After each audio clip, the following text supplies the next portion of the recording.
Here we are, folks. We are officially live. And I don't know about any of you out there who may be watching, but my children tend to go and watch interesting things on YouTube and then they sign up to follow people. And so every time I try and do my work, I get pop ups saying, hey, so and so has just added something to their profile. I'm like, I don't care, but that's okay. We're a family and sometimes you just got to deal with it. So, hello to anybody who is out there watching us. Welcome. I am Laura May Lindo. I am the member of Provincial Parliament for Kitchener Centre, and I am a person in your neighborhood. And yes, I'm going to sing the song. Laura May is a person in your neighborhood. Yes, in your neighborhood. Wow, in your neighborhood. Yeah, I am a person in your neighborhood.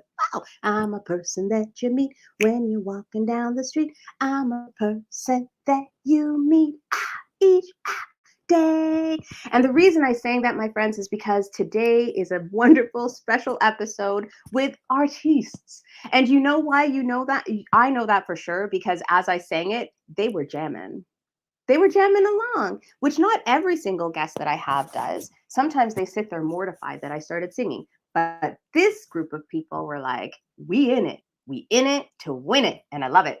So here we are. It is People in My Hood, a philosophical podcast. And this week, I am blessed to be speaking to artists at various capacities that are going to talk about the artistic ecology in Waterloo Region, which is a really interesting way of saying the network that exists in order to sustain the arts in our region.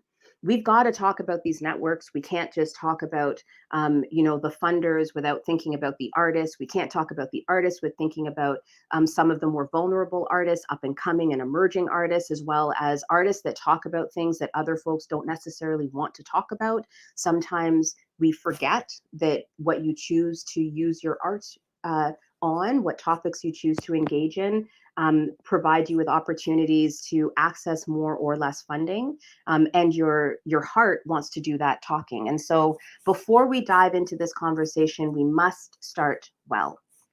And that means we start with a loving and caring and thoughtful land acknowledgement. So I am hosting this conversation and episode 8 of People in My Hood, a philosophical podcast from my home in Kitchener. This land has been held down, cared for, loved, and stewarded by the Haudenosaunee, the Anishinaabe, and the neutral people.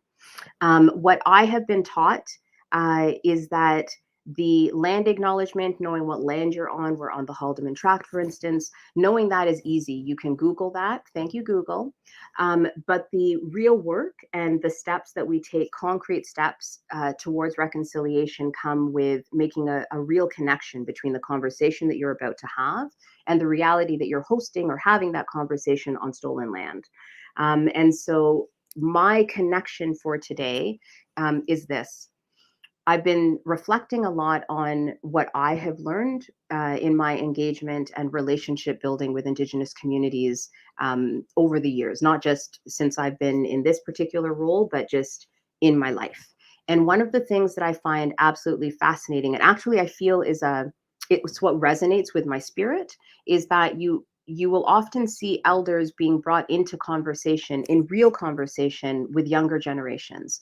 So you'll see things. If I think back to September 30th, with Healing of the Seven Generations, and ceremony was happening in front of the sacred fire.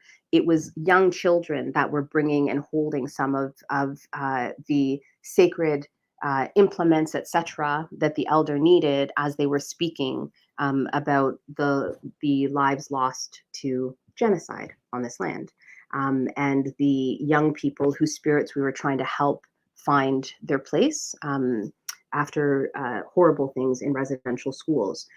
Under normal circumstances, you don't see that kind of intimate conversation between the elders and these younger generations. We live in a world that generally will say things like, these younger folks are too small to talk about really hard things.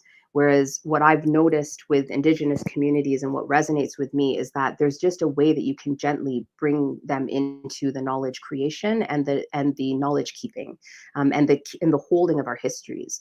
And so I share that with you because as we started to bring together different artists across a variety of different spaces, to have these conversations about what this ecology and this network looks like for the arts organizations in Waterloo Region, we had to do some of that. We're going to have some tough conversations about funding and you know, the future of the arts here because of the pandemic, and we have to do it with folks that are in the system and folks that are sort of outside of the system.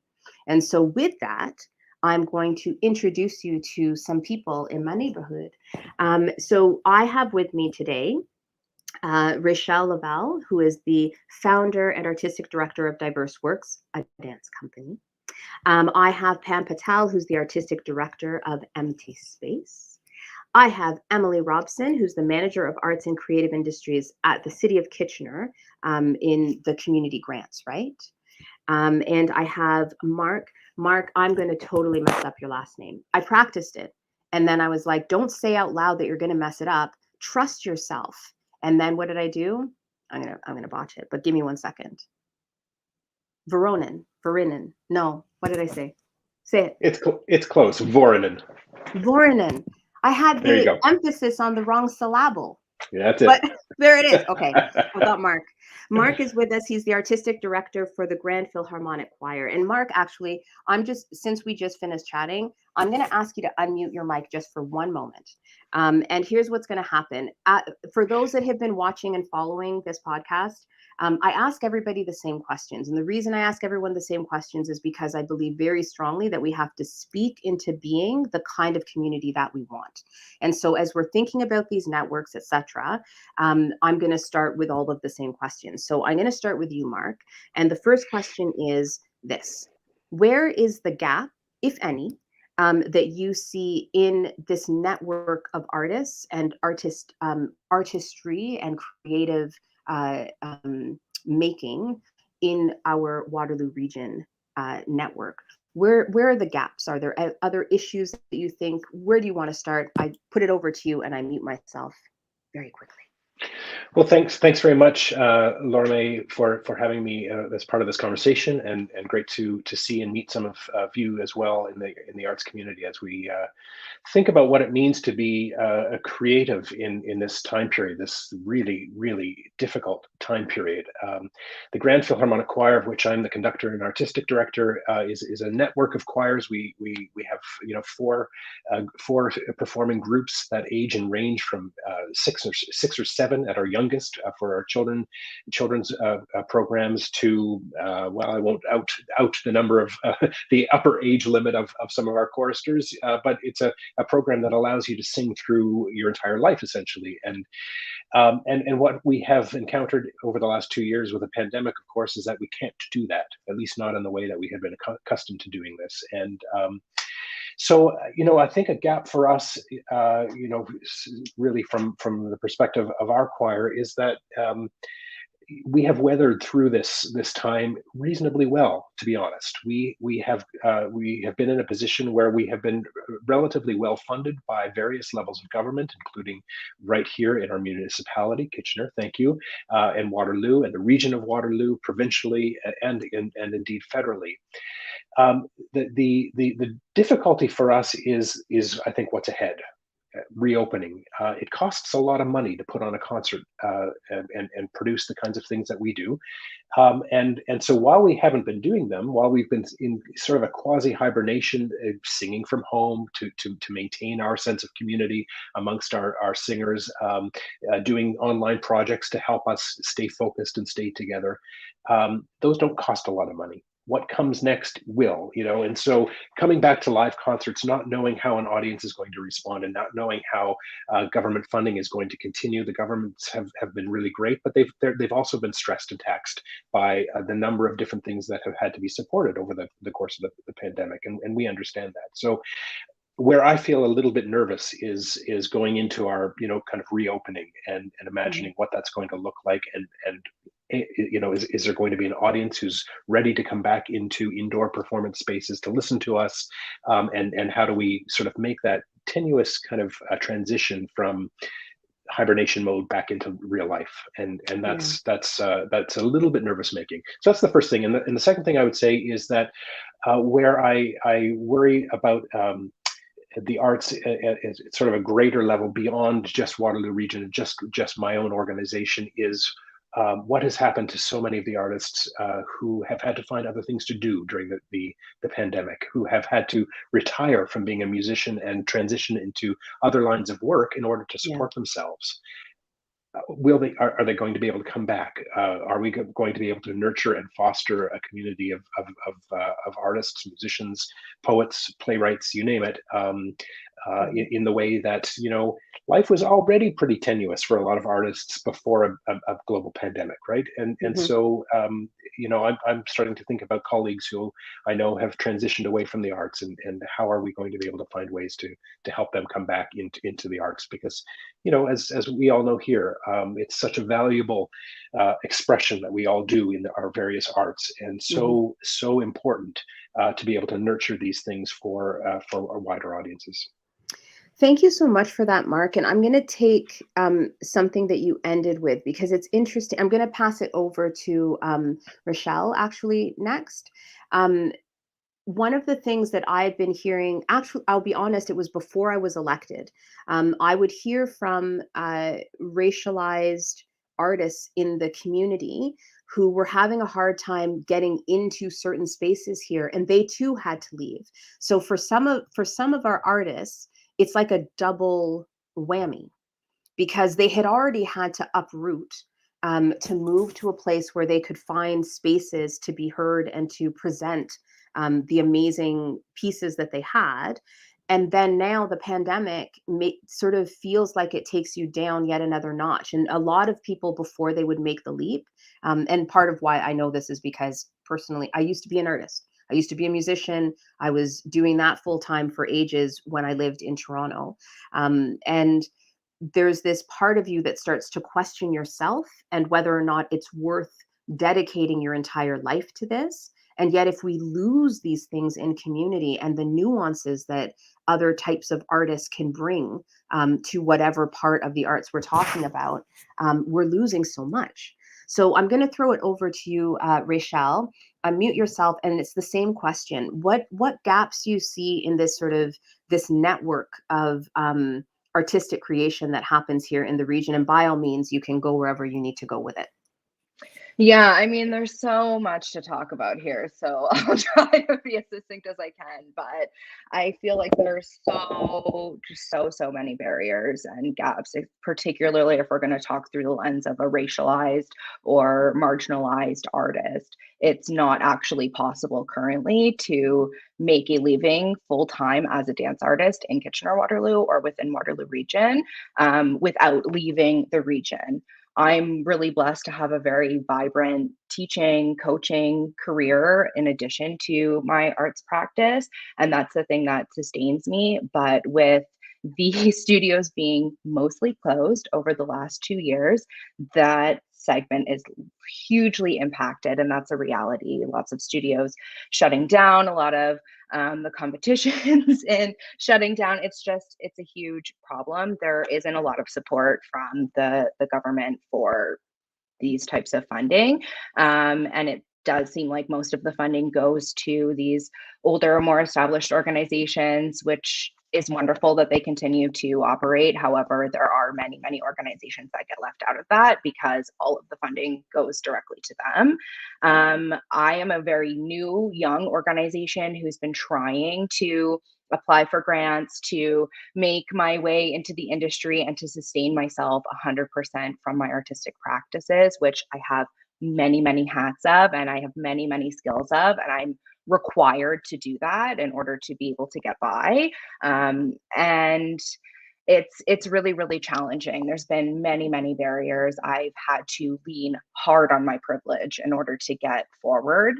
As a person of color, as a marginalized artist, I've had to really rally on my community around me, and it there's 300 people behind me who are helping just, one person try to forge this pathway so that others can walk behind us. And Yeah. places like MT Space have been able, Pam's organization, to sort of foster these types of things, but it's $1,000 at a time as opposed to $350,000 at a time, which is the Yeah. reality for some of these other organizations.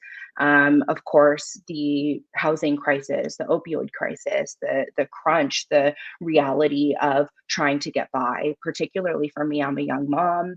The reality of school closures, parenting, all of that stuff, it really makes it very challenging, and the limited support is not enough to actually make it viable. Most of my artists are volunteering at the current time, and they shouldn't have to Hmm. do that, particularly when they, make $300 a week from the government subsidies that are available, which we know is not enough to cover even a one-bedroom basic rental at this point. So Yeah. that is part of the reality that we are dealing with, in addition to everything that's been spoken about of, will the audiences come back? Is there a theater to present in? Is there a space available for us to practice in? Can we gather safely? When will restrictions be imposed? The rules change from week to week, from month to month. So having the infrastructure in place for administration to be able to deal with those ever growing changes, and to be able to pivot and adapt, to have access to funding for digital platforms. These things all cost money. This is something that I've Yeah. been bootstrapping myself, and not everybody is able to do that. And I think that's why we don't see any dance organizations really here working. They're all sort of presented by other organizations here, there, and everywhere, and that's not a way to make a sustainable living, frankly. Thank you so much for that. It's interesting because I was thinking about at the end of the first wave, kind of beginning of the second wave, the government created an extended committee. So we have a finance committee at the provincial level. They created a finance and economic recovery committee, and I remember I inserted myself into said committee because I'm the chair of the Ontario NDP's Black Caucus, and I wanted to make sure that our voice was there, and that I could bring back whatever I was hearing to community. And so we listened to over 600 hours of delegations and deputations, they call them, from a variety of places. And they had the government recognized, and I think a lot of it was because of some advocacy that was happening on the ground. Not I think, I know that, because artists were saying, like, what happens to us? They started with sectoral discussions, and they started with the arts. The number of dance studios that were represented, like people that were all across the province, that were talking about what is going to happen with us, because they have big enough spaces, which means they're paying a lot of rent to be able to physically distance. And back then it was just physically distancing. We're still trying to figure out what was going on. They had these spaces, but they weren't able to use them. So they had to hold that rent and figure out how they were going to pay it if they wanted to hold their space. So the number of people that came and said, I had to give up my space. When I think, like, my heart broke, because you literally give everything to find your perfect space. You're building a reputation and community, etc., and then you had to give it up. So they too were asking for specific help that would understand what it is to be a creative in this world. And they got some help, but not entirely what they needed. The other piece of that, and I'm going to throw it over to you, Emily, next, was that there were a lot of advocacy there was a lot of advocacy coming to the committee that was trying to express real concern to the government that particular groups were already left out of the regular funding, and not just in the arts, but in general. If for a small business, the answer to navigate the pandemic was go to the bank and get a loan, then you've got to take seriously the fact that for many Black, Indigenous, and racialized folks, when they go to the bank to try and get a loan, the answer is automatically no. Nobody trusts them. Nobody, like, there's systemic racism is a real thing. And within finance, it's even realer. Right. And so that couldn't be the solution. And so people were asking for dedicated funding for Black businesses so that they could get the kind of help that they needed, and they wouldn't have to to do that. Because I have to tell you, when you go to the bank and you've got to put on your heels and your lipstick and your whatever, because that's what I have to do when I go to the bank and I'm a member of provincial parliament, it is a thing. Like, I shouldn't have to get dressed up like I'm going, out just to go to the bank and find out if I can get like a grand. Like, that's not a thing. But it is a thing for us. We can't wear our jammy jams and go to the bank and ask for the help for the thing. It doesn't matter how many people support the work that we do. It doesn't matter. And so I bring those two things up because they are real. And I feel like we just have to make sure that we give voice to that as we're talking about the kinds of barriers that happen in these networks. And so over to you, Emily, from your vantage point, and from all that you are seeing, what kinds of gaps are there in the system? The gaps that are that are stopping us from maintaining this network of creatives and support that they need to thrive in the region? Yeah, thanks for the question, Laura. It's been really interesting to hear Rochelle and Mark talk about this and your reflections too. So I kind of want to talk about two things, and it's really picking up on something that both you and Rochelle talked about, which is what I would call like cultural infrastructure. So like, what are the spaces and places for cultural production? Like, where are folks creating things, and where are they presenting things? And we know that there has been such a lack of access to the resources and assets that we already have in this community. So like, I'm thinking about even like just like our theaters at Full Stop, the thing that's like really hard to kind of come to terms with is like, there's all of these assets in this community. The number of theaters and the quality of the theaters is really outstanding in some ways, and the access to them has been so problematic. And we have some really great examples of spaces that are working pretty well, and we have some examples of spaces that are not working well at all. So I tend to think about like, what is the municipality in this instance particularly well suited to kind of try to pull a lever on.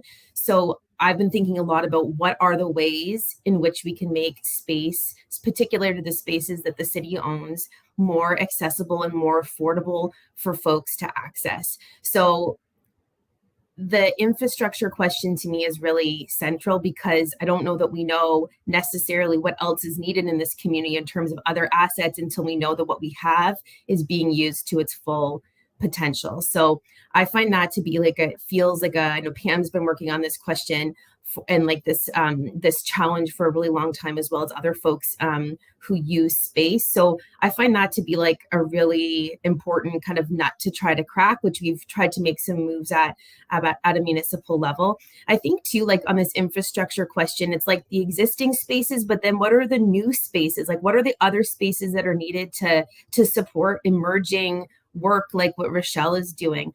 And I think there's a really tight connection and a really challenging connection, obviously, between these spaces and this general crisis of affordability. And we see it from the perspective of like where the crisis of affordability for living is, particularly relevant in the arts sector, where I think Mark explained, like, folks and the organizations are like, there was like not necessarily precarious, but these are like fine margins to start with before the pandemic and outside of this housing crisis. So if we want artists and creators to remain in this community, the affordable housing crisis is really central to trying to make a dent in this and to make it a supportive community. So I think about the residential piece, like where are people living and where are they creating, as really core to starting to have a positive impact on this sector and this network moving forward. And I think I was one more thing if I could mention too, on the funding side, there's really kind of this lack or like a gap, I think, for emerging and new organizations. There was a time where the funding envelope was pretty decent at the time. And we see a bunch of like organizations who are now like, I would say like landmark organizations like Empty Space and Kafka, who have really been like seminal to this community. But the amount of funding that they're receiving, at least at a municipal level, like that's not the same amount of funding that people are receiving now, because the envelope is kind of the same, and it gets smaller the more folks are applying, and it's not really supporting, I think, this trajectory from being emerging to being established. And that's something to me that we really need to focus on. Oh, Emily, that's fantastic. I'm going to make a quick comment because it's how I rule, and then I'm throwing it over to you, Pam. So get ready. Hold on to your hat. So I had two little things that I made notes of. One was, once upon a time, I have had so many jobs. And now I'm thinking about in Living Color, where the Jamaican folks always had all the jobs, because I'm Jamaican, so I'm allowed to talk about that. Anyway, the point is, I've had many jobs. At one point, I worked at Artscape in Toronto, and so there are these live work spaces, and some of the spaces were just the workspaces, etc. But I've been thinking a lot about my time when I was working there, because what do we do here in the region during an affordable housing crisis, during a pandemic, while we're losing artists, while we're losing spaces, while we're talking about like some affordable housing being built, but in that conversation, we're not talking about the kinds of housing for artists that do their work at home and now might be forced to do lots of their work at home. And some of that more creative thinking has to happen with sort of cross-jurisdictional discussions, where from the political side of things, because we become the holders of the structures that are either allowing you to move from emerging to established or don't, we have to have some pretty interesting conversations. And if we don't start off with, because we're in a capitalist society, that can be a whole other philosophical podcast, the understanding that the arts bring so much to not just our local economy, but the broader economy, which is something I've got to tell you, we heard nonstop during this Finance and Economic Recovery Committee. The power of the arts to rebuild our economy was hugely present in these discussions. If we don't start thinking then about the spaces that artists need to be able to work, then what do? And if we don't start thinking creatively, to Mark's point where we started, around, well, are people going to be comfortable with going to a concert and listening to folks sing if we're being told we got to wear a mask? Like, is that going to be a thing that people will do? Then where else can we be practicing our art? Like, where else can it happen? And what kind of infrastructure then might we need to be able to make that happen? We've got to have some creative conversations, but the commitment has to be there. And then artists have to be there at the table in these conversations so that they can tell you what it means to live and work your art, right? Because we won't know that. So I think that that's hugely, hugely important. So thank you very much for that, Emily. Pam, over to you, and it is the same question.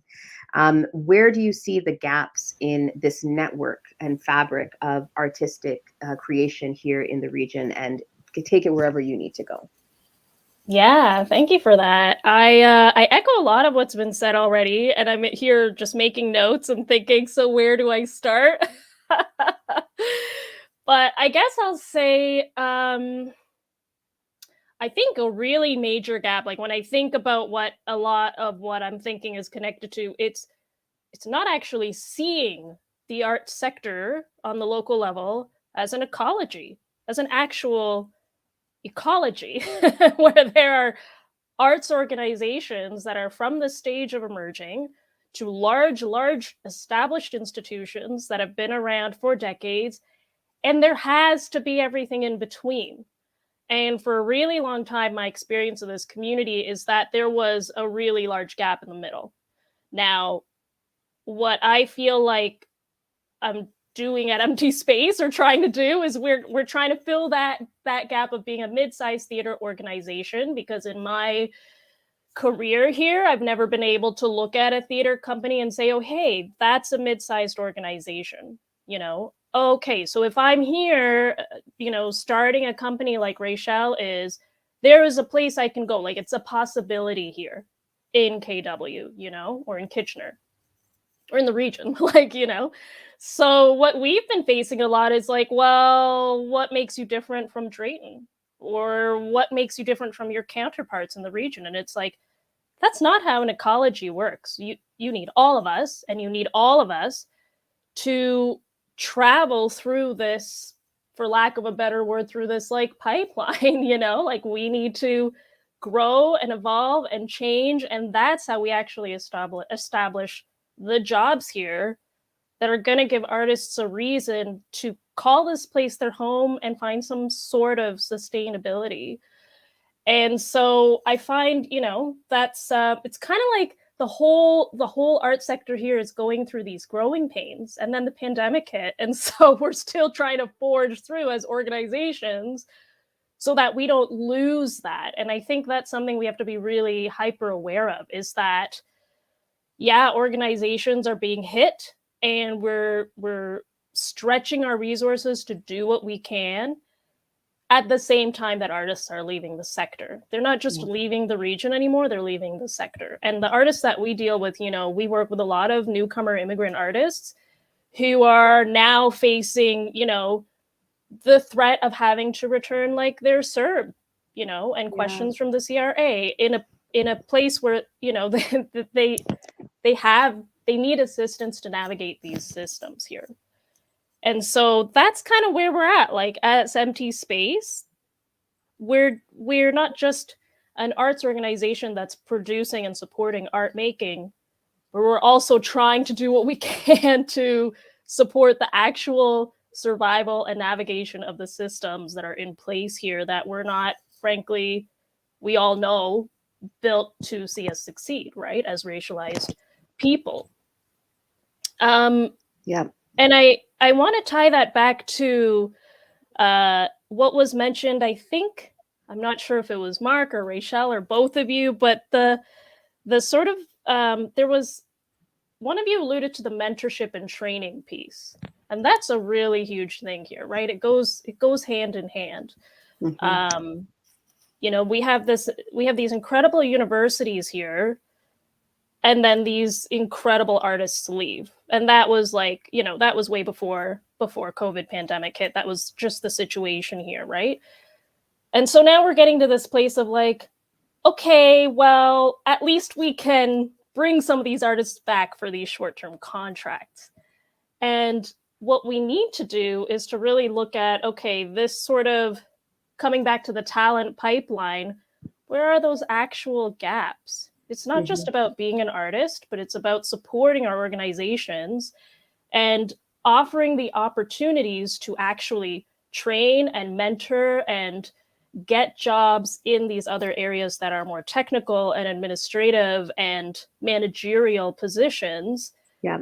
You're seeing that evolve in places that are urban centers. But if we really want to see ourselves as Kitchener and as the region become one of those like urban centers, we need to actually look at that too, because guess what? That general manager we might hire might have a partner who's going to end up, working in the tech sector or something. And that's what's going to entice them to actually relocate to Kitchener. And that's a struggle that Empty Space has faced for years, of trying to find basically my counterpart at the organization who will be the lead on the operational side of things, because who wants to relocate here right now? Yeah.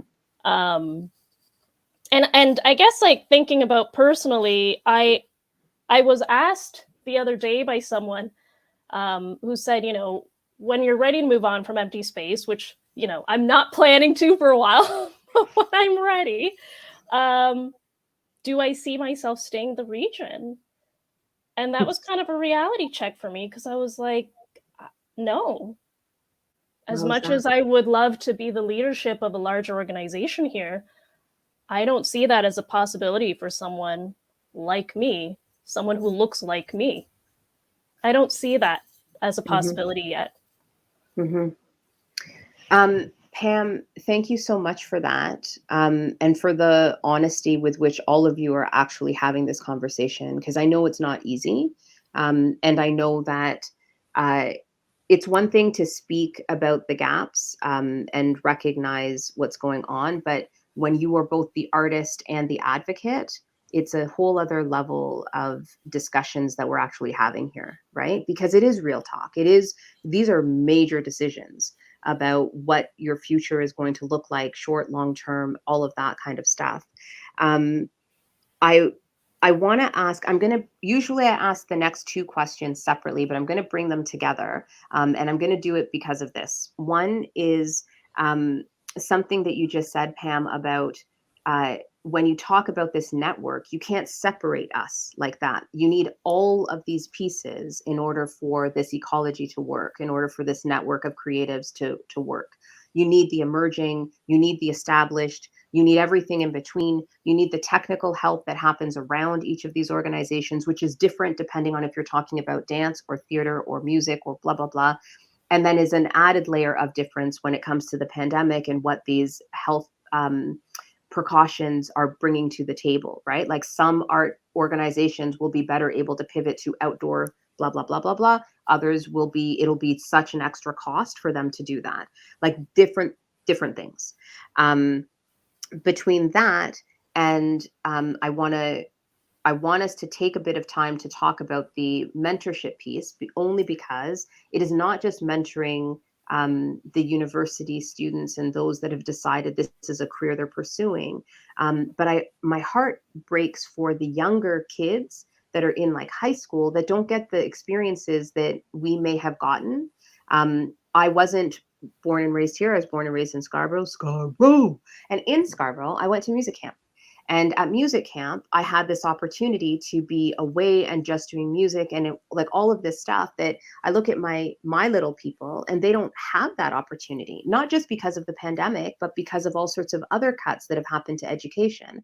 So when we're talking about cuts to things like when we're talking about the lack of investment in housing, affordable housing, and creative housing solutions for various people, and we're talking about education and what's needed to ensure that we inspire these younger generations to even consider pursuing the arts, that's also part of this ecology. Like that's also part of the fabric. And so I'm going to ask us to take a deep breath and imagine that all of the gaps that you have spoken of have been fixed. Things are good. People are thriving. There's joy.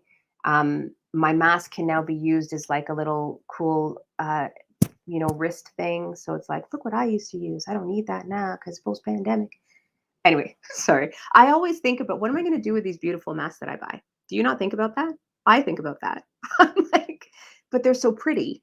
And so, yes, they will be found upon my person at some point post-pandemic. So everything is fixed. Ecology is thriving. People are doing. What does that look like for you?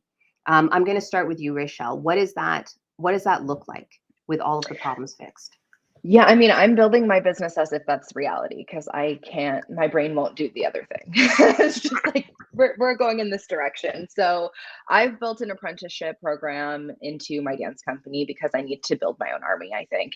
And I plucked a fabulous little dancer and I'm guinea pigging on her. And I'm hoping that will grow. We have classes and workshops that we will be running for the community. We have our first workshop coming up later this month. As MPP Lindo knows, because she is going to sit on our panel and woo woo. And yeah, I see it as so important. I mean, I'm an educator, so I have all the anecdotal evidence. I see it every day. We have, very well respected dance studios here in this region, and we are actually known across all of Turtle Island for creating wonderful professional dancers. We just lose them all to this system that we're talking about, not having the opportunity to stay here.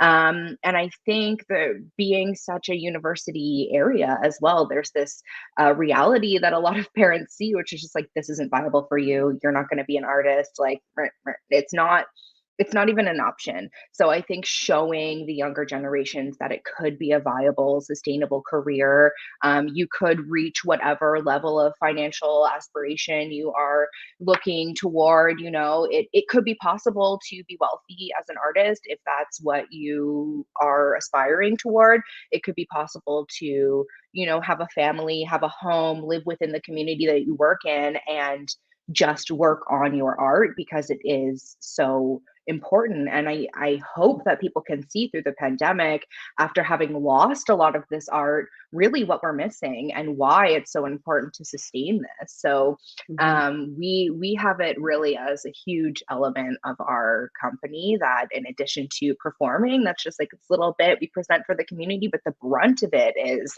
workshops, engaging in the room, bringing folks in, not just young people, but there's a lot of people who are wonderful dancers, who grew up dancing, who would like to learn dancing, who probably could have been a great dancer but went down this path, who could be 30, 40, 50, 60, 105 years old, who we would like to train to be in the company if that's what they so desire. So that's our dream, and I hope to see more organizations sort of take that idea and implement it in, because we need future of artists here. Yes. We need people to be able to work. Oh, I love it. This is my favorite part of the podcast because I like the positivity and the dreaming and all of that. So, Mark, it is your turn to dream. All the problems that you've raised, all of those gaps, all those issues have all been addressed. Things are awesome. What does that look like for you? Thanks. That's a great question. It's so it's so difficult sometimes to dream in in a time like this, because we're all kind of in survival, and so to think big and think of what's coming. I think I'll say two things. The first is that we have never lived through a period like this that has been so life altering, work altering, in our lifetime, and so I think that needs to change the art that we produce. I think we as artists need to react to what has happened over the last couple of years, and help our audiences, help our public, help our communities process some of this stuff. And so I hope that in the art that I produce, that my organizations work on and produce, that we can do some of that unpacking and some of that processing, because the arts are perfectly positioned to be that response, if we allow it to be. So that's just something that I think about, is what's important to me as an artist, and how can I be of service and help to the community in sort of working through all of this. The bigger question, though, I think, for if I can come back to something you said, Laura May, is that you know the arts, what we do, what we aspire towards, is there are barriers to entrance to that, right? To take singing lessons, to take piano lessons, to take dance lessons, all of these things cost money, and that's not possible for every family to be able to do that.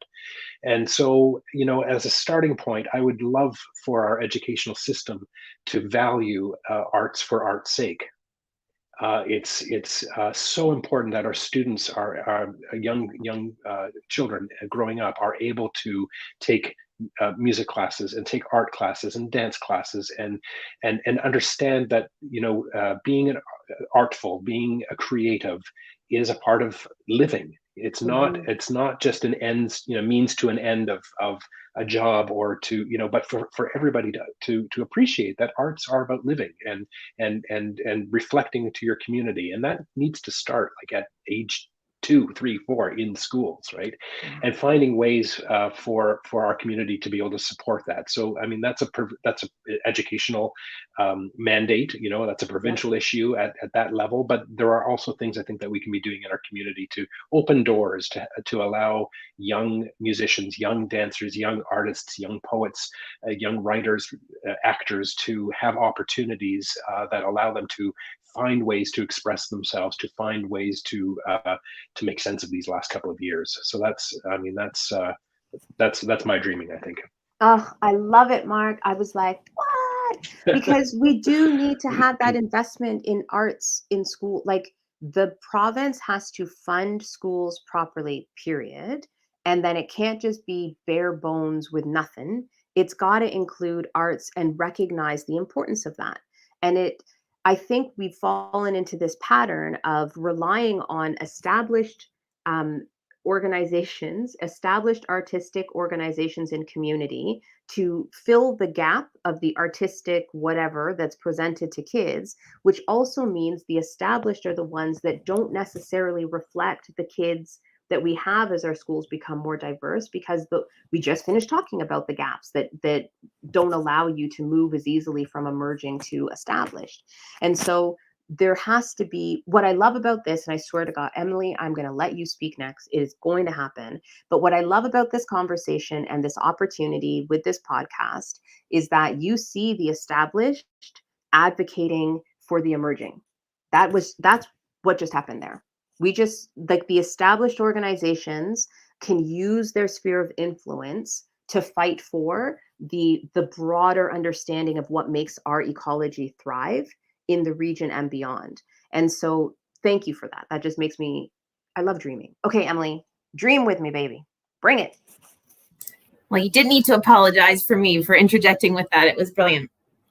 I mean, really to build on, I mean, it's funny to me because listening to Rochelle and Mark and some of what Pam was talking about earlier, I'm like, oh no, this is how I had kind of prepped my notes, because what I had really wanted to say about this question was like, I want a different story in this community about arts and culture. And I mean, I don't mean it just to say like a story and it's not actually true. I want it to be true so that the story that we tell ourselves, the story that we tell the world, the story that is understood in this community about what the arts and culture sector and like all of that activity means is understood in a really dramatically different kind of way. Like I think about wanting like the community belonging that's perpetuated, the way in which the locally created art and artwork presented in this community like helps us to all self-actualize. And yes, the economic impact of this sector, like I want it to all be mashed together in this way where we understand it in a really a much more holistic way, where we're really appreciating the full value and transformative power to our community. And I think about the story we tell about ourselves, like right now, about like the universities and the tech sector and like German heritage and like all of that. And I want there to be this counterpoint, or maybe even my dreams, even more prominent story about the creative work that happens here and the amazing creators that do work here. And the stuff like the thing that's like, it makes me almost like want to weep thinking about it, is like the work that all of you, the folks on this call do, and the other people in this sector. It's like a miracle any of this stuff happens. It's like out of such a constrained place, and what is produced is like world class. So then I think about like that story being the story in my future state. Oh, I love it, Emily. So I'm all about the stories, because literally the stories that we tell ourselves become the real things that happen around us, right? So those stories that we tell ourselves, oh, well, this is just a tech sector. Okay, well, if it's just a tech sector, have you thought about the artistry behind tech? A. Have you thought about who's in that sector? B. Have you thought about how the tech sector can work in collaboration with the transformative storytelling of what happens here? Because one of the things that I often hear when I would do visits and stuff within the tech sector is that they're trying to bring talent in, and talent won't live here if they don't have access to the arts. So that's all part of this beautiful fabric and a different kind of story that we can tell about the region. And that is amazing. So transformative storytelling, got it. I'm in. Pam, over to you. All the problems solved. Everything is awesome. Uh-oh, I just have another song to sing. Everything is awesome. Everything is cool when you're part of the team. Okay, go ahead, Pam. Bring it. Yeah, thank you so much. This is great. I love dreaming. So I wrote a little manifesto. I'm just gonna flag that I will bounce off in 15 minutes or so, but maybe we'll be like wrapping up by then because we will have solved all the problems. So I wrote a few things. First of all, the physical gathering spaces. Physical gathering spaces that are safe and inviting for people of all walks of life, for all races, all genders, all creeds, all beliefs, all practices, cultural practices, all backgrounds. Like imagine the Kitchener Farmers Market, but for arts, where you show up every day and you see that diversity of people there and they feel welcome and safe to be there. I think we need to work towards the arts gathering spaces, the community gathering spaces that are like that in this community. A culture of mutual aid, before gentrification, you usually see these communities that often get marginalized because of gentrification, who are actually in the core, right? Before all the big buildings and all these things come in, you see them in the core with their little shops and like crafts, and there's a lot of artist studios and a lot of really cool things happening, and you see a lot of people on the street, and it's a culture of mutual aid between these small businesses, because they're small businesses. And you know what, we're not so different, right? Arts organizations are not so different. I'd love to see that. I think these gathering spaces can lead to that culture of mutual aid between us. Yeah, I can't not say this. A universal basic income or a guaranteed basic income, like, that's what we would have. We would just have that, not just for artists, for everybody, for everybody. And I would see that, you know, because we can't work outside of the system, we're bound to the system. We live in Canada. So that means funders are still going to exist. So all funders at all levels are going to actually acknowledge and recognize those who are truly leading, those who are really leading. That's what I think the short-term goal is, and we're moving a little closer to at different paces, at different levels. But when we come out of this, when we do reopen, and it's going to look different, it's not going to be like back to normal, that those who are really leading are actually going to be recognized financially with resources. And I always say this, and people are always like, what? Then why are you doing all this? But I say, you know, when empty space, like, now this is just speaking for our organization and myself, but when we've achieved our vision, we will no longer need to exist.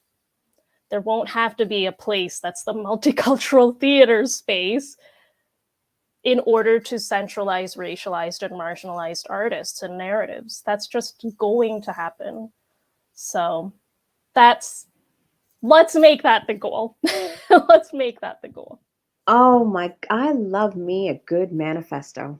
I just want to put it out there that is awesome. And so, my friends, I just want to say thank you to all of you for joining me today, for having this conversation, for the real talk, for the philosophical shifts that are happening in the back end of this conversation. Like, if you don't see them, come play with me more often. I'll show you.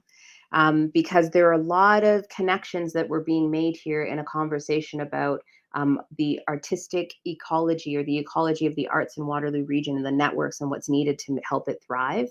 So thank you so much for sharing your space and your time with me today.